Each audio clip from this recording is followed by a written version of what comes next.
Good afternoon, ladies and gentlemen, and welcome back. This is Fignoli Smith from IronFX, and I'm here with the IronFX research team, having a discussion about what practices a trader could adopt to improve his or her trading performance. Next to me are my colleagues, Peter Yosef, to my immediate left, and Angelo Zitis, further, and they will be giving us their views on some of the questions that we will have. They both have extensive experience in trading in the market and could have a couple of ideas to give us. Albeit not all the spectrum of trading can be covered in one session. Some comments could be made, and we'll see about making other webinars to further up the conversation. Let's start with Angelo. Angelo, what would you suggest to a high aspiring trader or traders who's about to begin? How can a trader start out, and what do they do? Thank you for the intro. I would say that the first thing a trader should do is to choose specific instruments to follow. He can choose 2 to 4 instruments. Here in IronFX, we offer over 150 instruments. It's good if you can choose 2 to 4 and follow them, follow everything behind them, what drives them, how they react to each situation, and familiarize himself with the trends, the prices, and everything that has to do with these instruments he's chosen. The more he knows, the better he can do. Choosing your instruments is like choosing your battleground.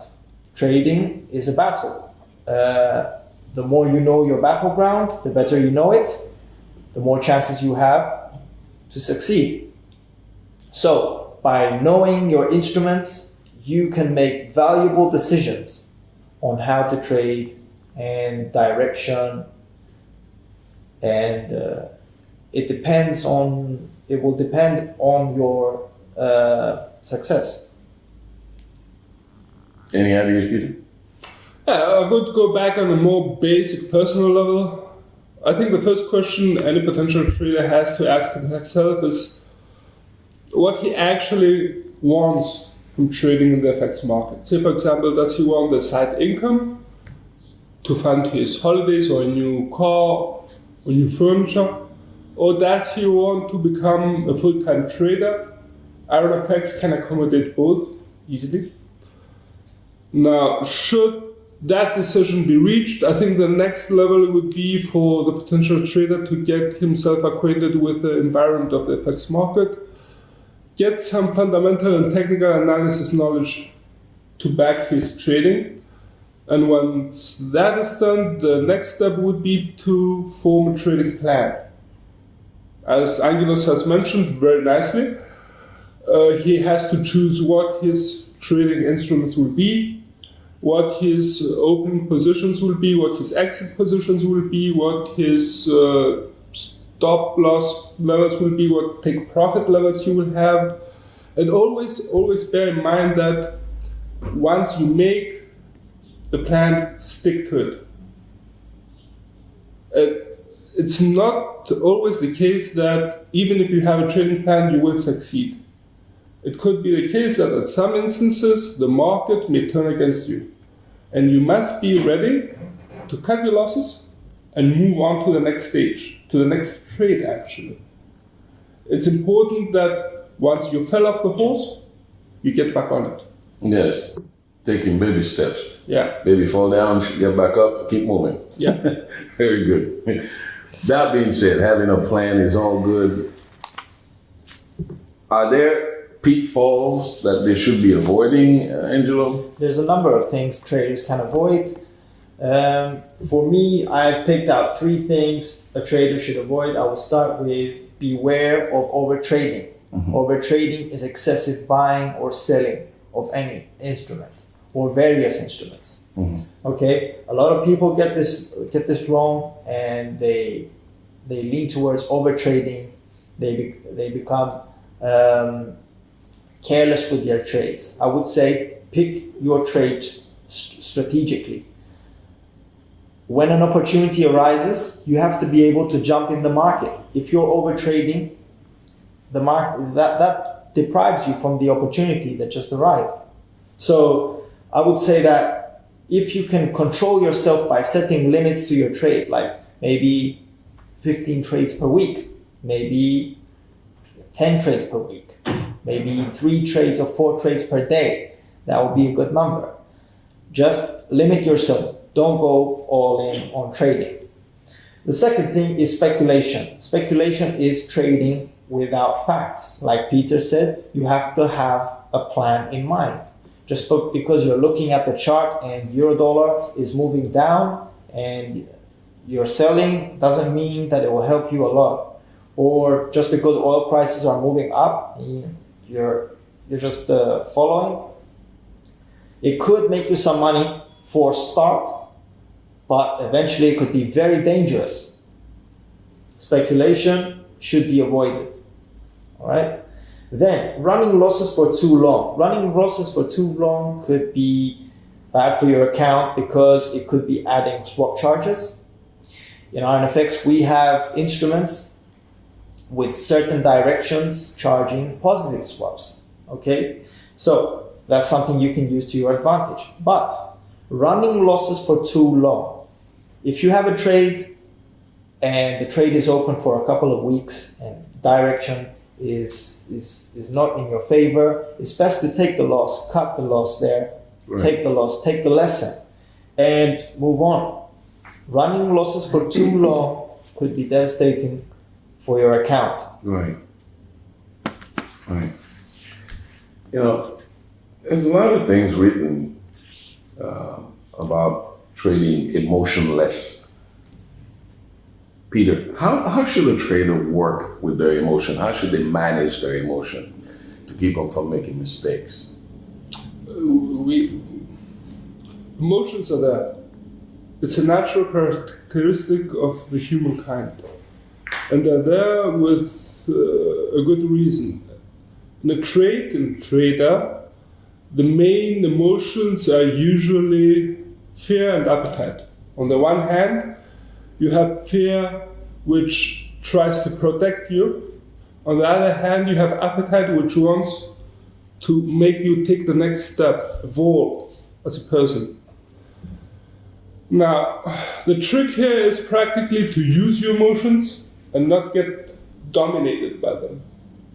For example, if you get dominated by fear, you may never open a trade. Say, for example, we have traders at the beginning stage which never pass the demo track. They only trade on the demo account and they never actually invest the money and make profits out of it. On the other hand, you have appetite, where we could see traders having reckless trading, opening positions which under normal circumstances you shouldn't open. Now, the trick here is, in both cases, be impartial.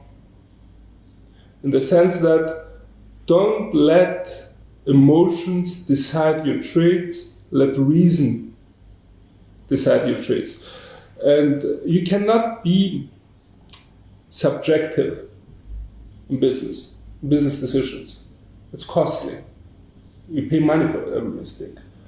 And trading is a business bearing risks, yet at the same time could provide substantial profits. And one should be aware of the risks, okay? On the other hand, take the opportunity. Yes. Yes, learn from the mistake and keep moving. Angelo, do you think a beginner can actually learn from others, from their pitfalls, from their mistakes? You think it's a good idea? I think it's a very good idea. I think that if you take 1,000 traders, they will have 1,000 different opinions and different personalities, and you can learn from them new ideas. One could be risk calculated, the other one could be fearless, the other one could have a very good technical analysis. So every trader has something to learn to us. But for me, a very important thing is to learning from other people's mistakes, learning from his bad losses, from his bad trades, from his losses. Like if he's gone bad, he'll definitely remember it. And if you follow up and take the note down, maybe you can avoid it. Maybe you can use it to your advantage and do the opposite of what he did, or do something different than what he did in order to avoid. So definitely you can get great ideas from other traders. Mm-hmm. It's very good stuff. Nevertheless, we know mistakes are going to happen. Okay, Yeah. You don't have to run away. What happened then? Look, one should acknowledge the mistake and take the lesson, learn from it. Every human is bound to make mistakes. There's no successful trader that in his initial stages, at least in the initial stages, did not make any mistakes. Everybody did them. The trick here is to learn from it and move on. And now there are a number of traders which have this, it's a good habit of practically, once the trading of the day is done, they just sit back, look at what the trades were, what opportunities were there, and they didn't take them, for what reason they didn't take them, what mistakes they made while trading, and for what reason they made them. Let that knowledge practically sink slowly in, and that would improve them as a trader, trade after trade after trade after trade. And that provides you in the long term not a mistaken less, but at least the mistakes get more even and not so often, and you pay less. I see. You know, we mentioned before that a good trader should always have a plan, set a strategy. How does that work? Can you tell us a little bit about that, Angel? A plan. A strategy is a plan that consists of fundamental analysis, technical analysis, and being aware of economic events. Fundamental analysis, if a trader is taking his account seriously, then he has to follow the market. He has to follow all the news that drive his trades, that have any potential of affecting his trades. Okay, so he has to be on television or articles or websites. Every week we do videos on fundamental analysis and technical analysis. We send reports. So he can use us as a source. We offer that on our website. But he should also find other analysts and make his opinion.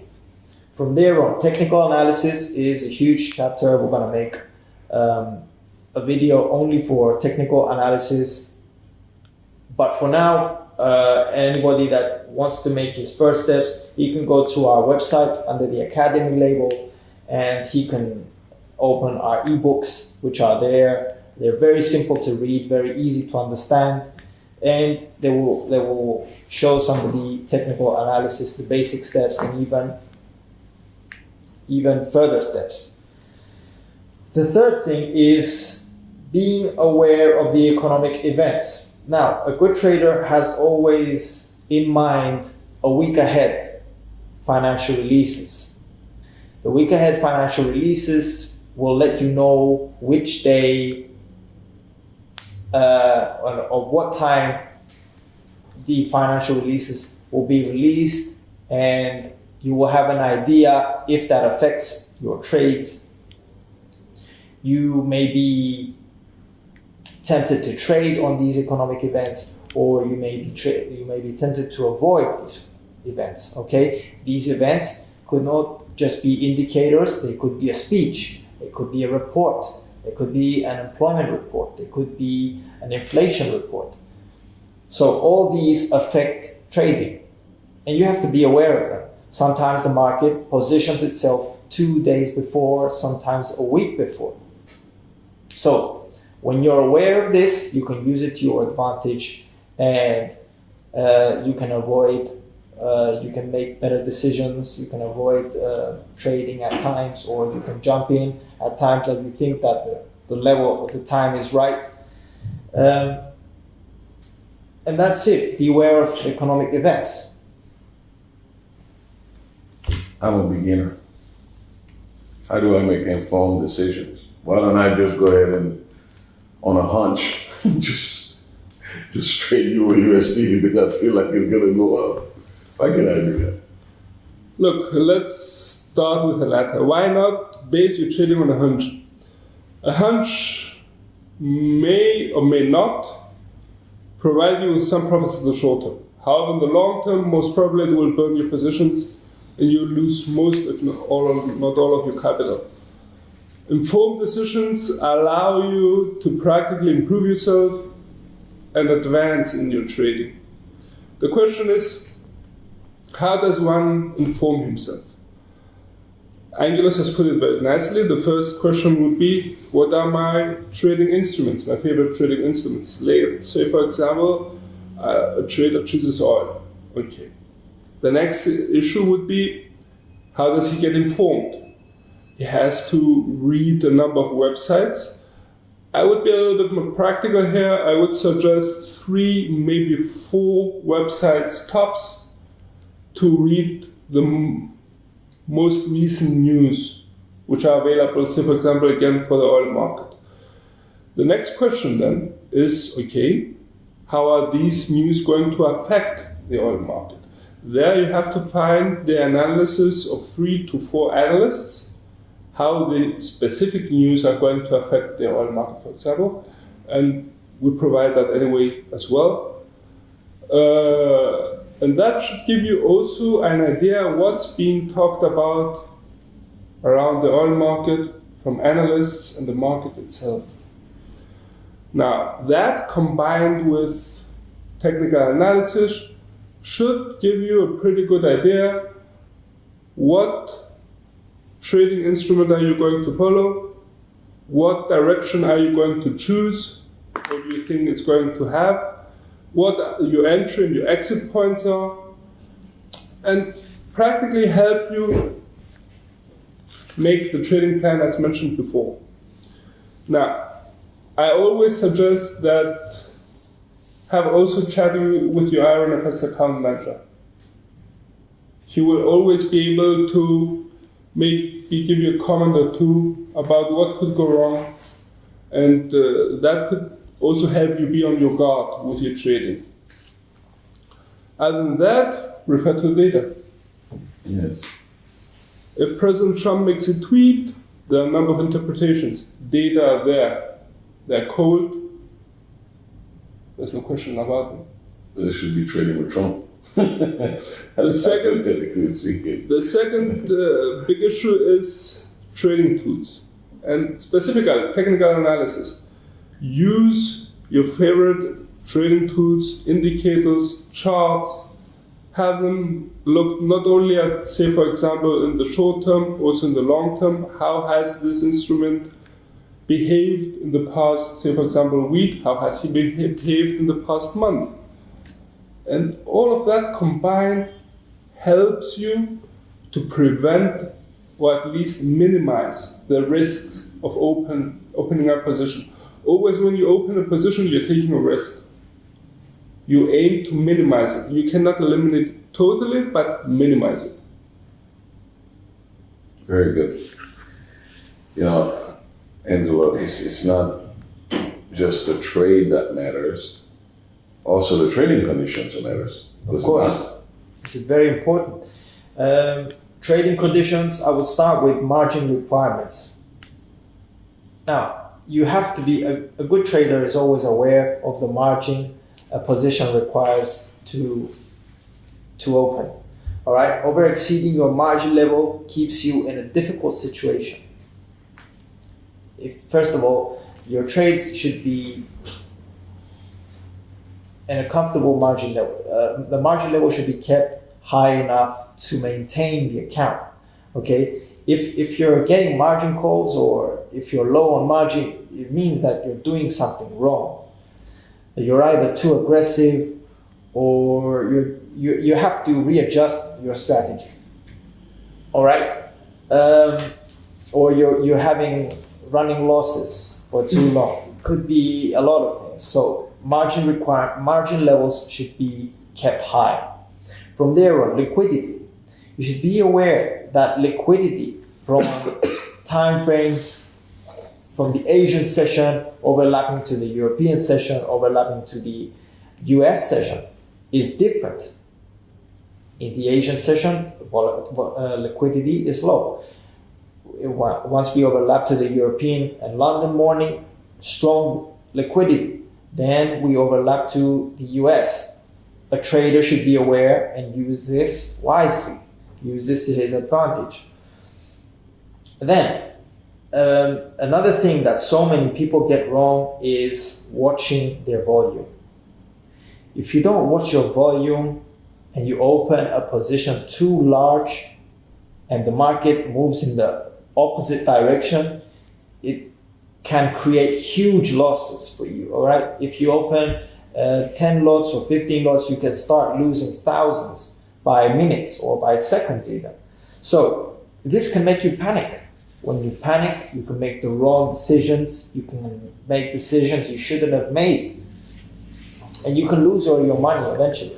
So I would say that you should be very calculated on the volume you use for each trade. I would advise people, my opinion is to start with low volume.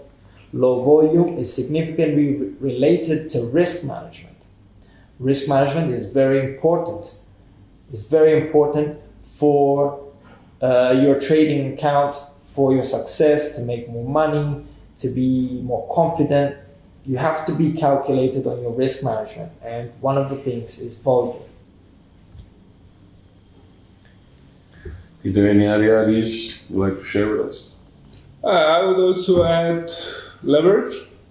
Leverage is provided by the company, this time IronFX, practically enable traders to make larger profits, however at the same time bears risks.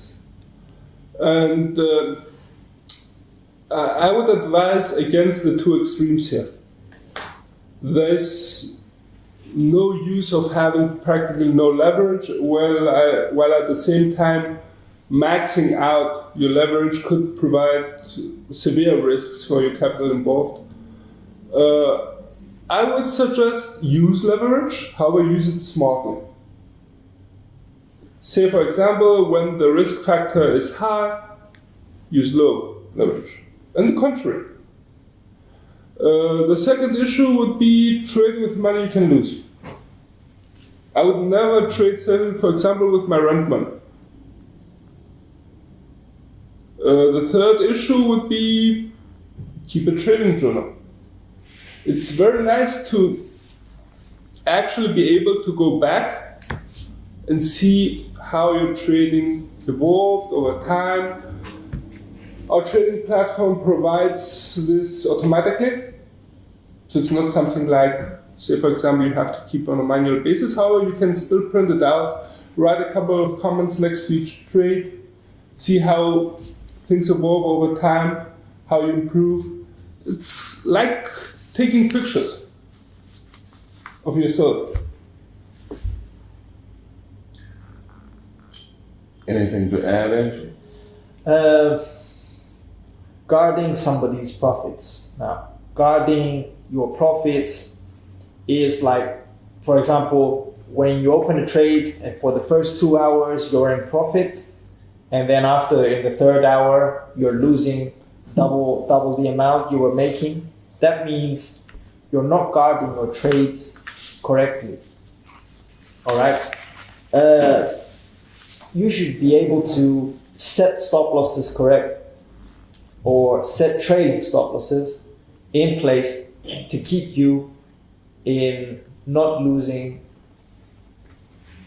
your account, or if you're making profits, not lose those profits. Okay, you should be able to create, adjust your trades. All right, so if somebody's in profit, make sure you set your stop loss higher or set a trailing stop in order to protect your account. Okay. Set stop losses manually. Very good. Peter, we mentioned before that, for a beginner, you could start out small. Initially, maybe 500 Yeah. and grow it. Do you think that's a possibility for someone to build a portfolio with 500? Yeah, one could start out small anytime. 500 would be okay. It's a small amount. Yes. If you want to start slowly building up your portfolio, it's a start. And slowly by slowly, trading, adding more depots in order to increase Yes. the capital involved, and over time grow your portfolio. Yeah, it's manageable. We have seen traders using such amounts and slowly over time growing the portfolio. We have to mention here that trading in the FX market is more than just making money. It's also the satisfaction of studying before a trade, opening the trade, having a success with it, which proves you were right.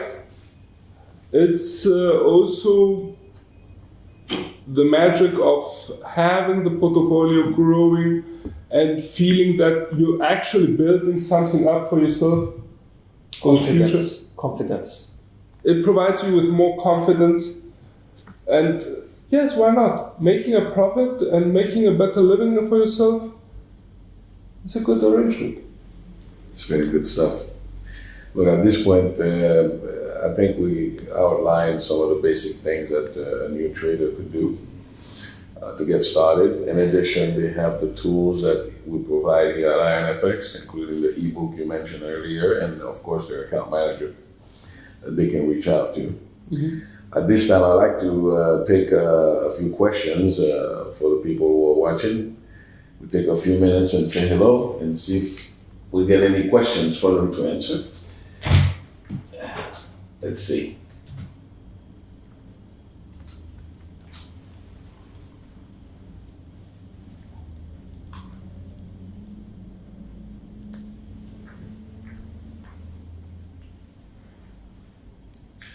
It doesn't seem like we have anyone who wants to ask any questions, so we're going to move forward with the closing. Thanks. It's been very interesting comments, and should one enter the market and trade correctly, there's a good chance for them to have opportunities to make a little bit of profit. Yes. So as IronFX wants to provide an in-depth analysis to boost your trading, we will be providing a number of seminars and webinars in the coming week on various topics, of course. For more information, you can, and trading ideas, of course, you can follow us on Twitter, like us on Facebook, subscribe to us to our YouTube channel, and of course circle us on Google. This is Fignoli Ismail along with Peter Youssef and Angelo Zitis, wishing you happy trading and solid trading. Thank you.